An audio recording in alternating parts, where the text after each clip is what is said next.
nonsense spoken in here this morning, and I think the top billing would have to go to the Taoiseach's efforts to laud the wonderful institution, in her opinion, that the European Union is for its democratic principles.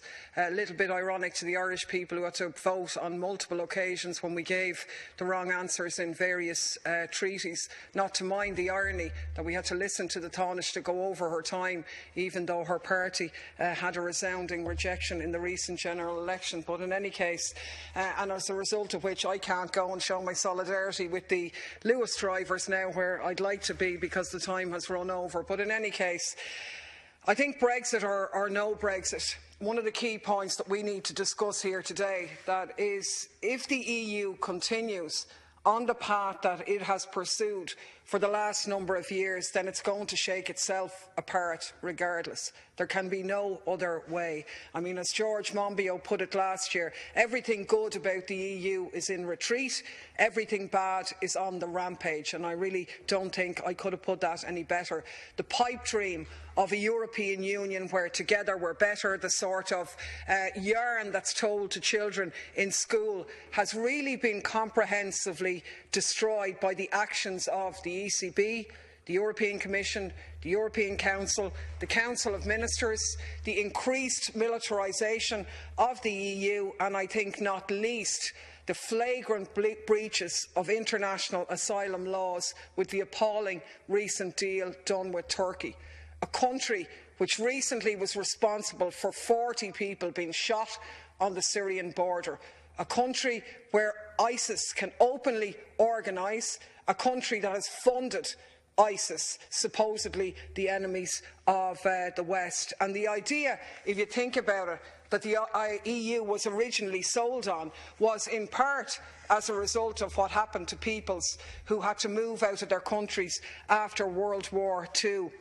But now we're pushing asylum seekers back to Turkey, which cannot in any way be said to be a safe place for them. So, for me, any conversation about Brexit also has to be a conversation about, if you like, the death of the dream of a union of nations working towards social progress and for the good of all the people within it. Because nobody now could say that the EU is anything other than a bureaucratic core to implement neoliberal policies. And you only have to look at, say, for example, the fourth railway package, which has caused huge concern for workers in Britain, the controversial proposals which seek to foist the British role of rail privatisation on the rest of Europe, where we could have a scenario where, despite the reservations of many MEPs and protests from rail workers over the continent, you're getting privatisation anyway. The enforced liberalisation of the postal services, the EU farm subsidy, which has enriched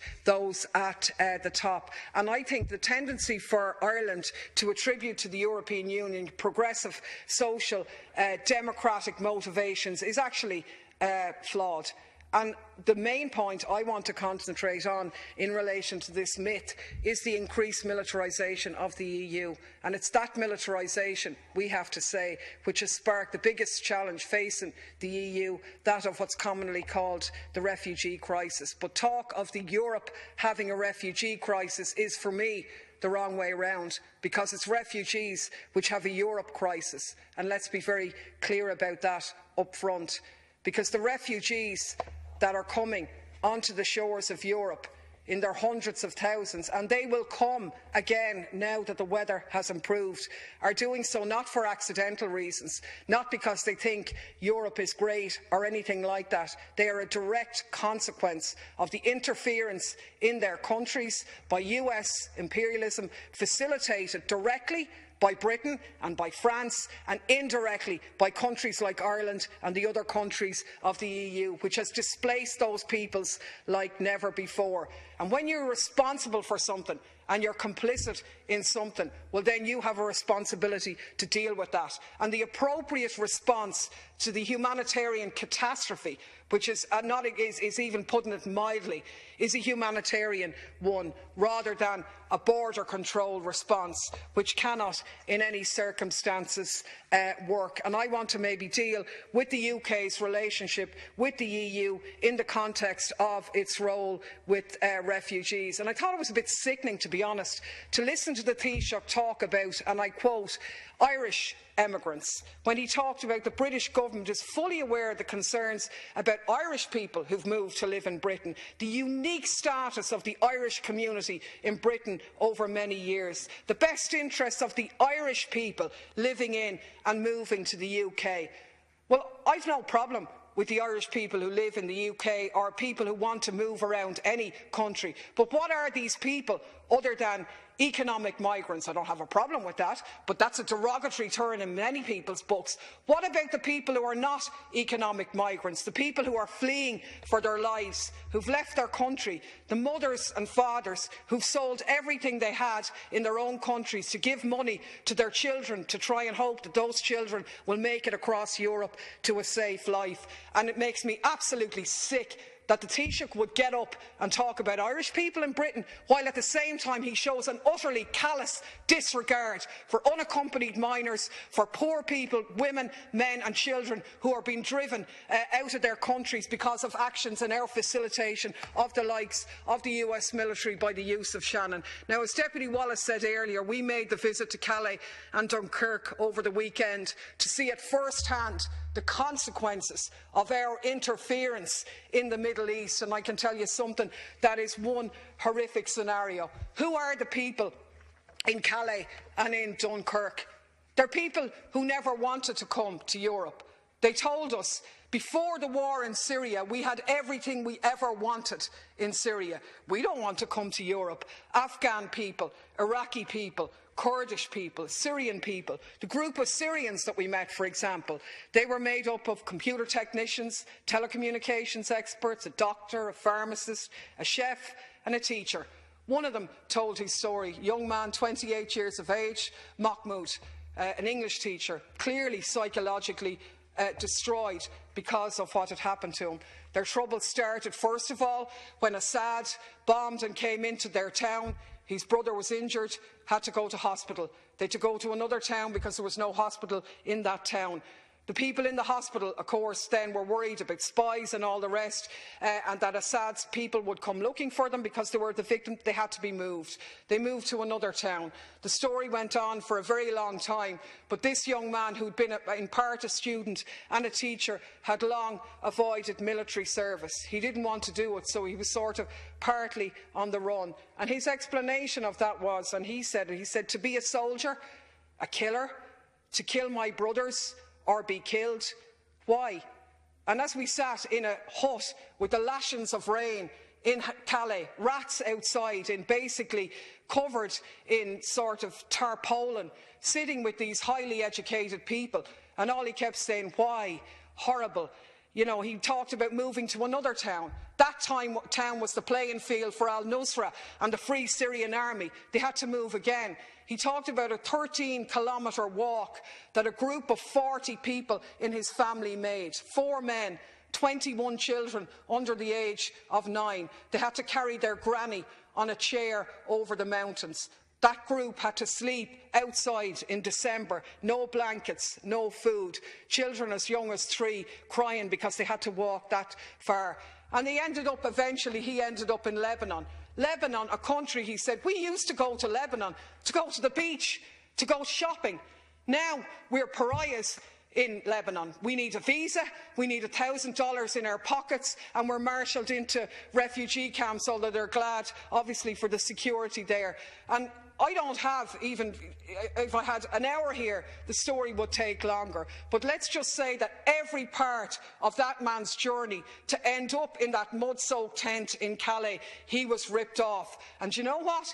He was one of the lucky ones, because while he described his story as horrendous, it actually was mild by comparison to a lot of the other stories that we heard. And why do these people want to go to Britain? Some of them because they have family, some of them because they speak English, and some of them are naive enough to think that countries in the EU are democratic, that Britain is an example of democracy. Well, that's not true.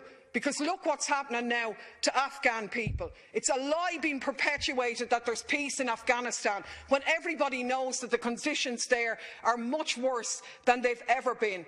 When we know from secret papers produced by the Bureau of Investigative Journalism that the Afghan government has even pleaded with the UK not to send people back to Afghanistan because those people are vulnerable individuals. And yet we've had over 2,000 young men, mainly, who were reared in Britain, who came to Britain as unaccompanied minors, who went to school, who had their friends in Britain, being deported back to Afghanistan. Whereas, as Deputy Wallace said earlier, they are inevitably going to be killed.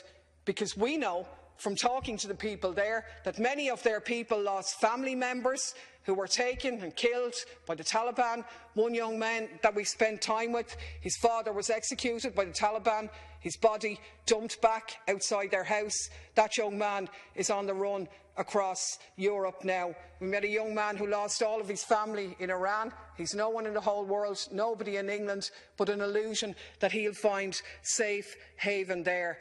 Now, do you know what? I think rather than us telling the British people how to vote, or we're not really telling them, we're just kind of saying, lads, we'd like you to stay in, we should be telling them to honour their human rights obligations. We should be telling them to stop sending people back to certain death. We should be telling the French government to stop using the CRS and riot people, police against vulnerable young people, splitting open their heads when nobody is looking. We should be telling the Mayor of Dunkirk, an admirable, wonderful man who cleaned up the act of the conditions that people in Dunkirk were living in, that he's done a good job, that he's an example of a true European. And you know what, even better than that, we shouldn't be telling anybody to do anything. We should be doing it ourselves as an independent, neutral country. And I want to put on the record here that if we don't start doing that, what we are responsible for, because border controls, which is what's been put forward by the EU, does not stop refugees. The only way you'll stop refugees is stop interfering in their countries and facilitate a peace process. Support the Kurdish fighters who are actually taking on ISIS on the ground. All border controls do is to kill people, like the hundreds of people who lost their life in the Mediterranean this week, or they enrich smugglers. £20,000 is the going price to get a family in the back of a refrigerator truck where they might end up frozen or dead anyway from the short journey from Calais across to the UK. Is that what we want for teenagers? I don't know about you, Minister, but I have a teenager. I'm sure many people here have teenagers. Do we want young teenagers who've shown a resilience to try and go halfway around the world to be abandoned or sent back to certain death? So what can we do? Because you can always do something. You know, I'm utterly ashamed, actually, of how little we've done and the pretence that we put up on this. We talk about how we mistreated children in this state before, and we did. So now we've a chance to do something about it. Many people here, I'm an atheist, but there's many people here who proclaim to be Christians. And the Pope at least went out and took a few families back. Why aren't we doing that now? Why aren't we promoting the idea that, given that Irish people are in every part of the globe, that we'll take some people in? It's not good enough to say you went out to Greece and no one wants to come to Ireland. That's not true, because we haven't positively marketed the fact that we would welcome people here. There isn't an awareness really of Ireland. And I would compare the lack of action of our government with the unbelievable action of Irish citizens. The young woman Karen from Rathfarnham, who gave up her job and who works with unaccompanied minors out there. Sinead from Dundalk, a law student who's out there every couple of weeks helping. Gary, a solicitor in Dublin who goes out every month. The retired couple from Tyrone that we met. 6 weeks they've taken their caravan over, and the husband and wife get stuck in and help. And what do? We do nothing. We stand idly by. We should be facilitating inside the EU a process where people can apply for asylum in any country they choose from the likes of Calais and Dunkirk, so they don't have to risk their lives every night trying to jump on a truck and get their heads mashed by an axle or get beaten up by the French riot police. We could be pioneering and leading that situation, and why wouldn't we? What would be wrong? It would actually be a wonderful addition to our society if we said, you know what, instead of us telling people in Britain and everywhere else what to do, even though we would advise them, we'll lead by example and we'll go to those camps. We'll set up an immigration office and facilitate, even to start with, the unaccompanied minors, those brilliant, wonderful young boys that we met over the weekend, because I'm telling you, if you don't, you are responsible for the most appalling crimes that have been meted on humanity. And rather than us telling people what to do, we should be leading. This is the start of this conversation. If we get a government together in this state, this should be our leading priority going forward. Thank you, Deputy. Next slot goes to the Social Democrats, who are not present, and next to the Green Party, Catherine Martin, who isn't present, and the next to wonderful young boys that we met over the weekend, because I'm telling you, if you don't, you are responsible for the most appalling crimes that have been meted on humanity. And rather than us telling people what to do, we should be leading. This is the start of this conversation. If we get a government together in this state, this should be our leading priority going forward. Thank you, Deputy. Next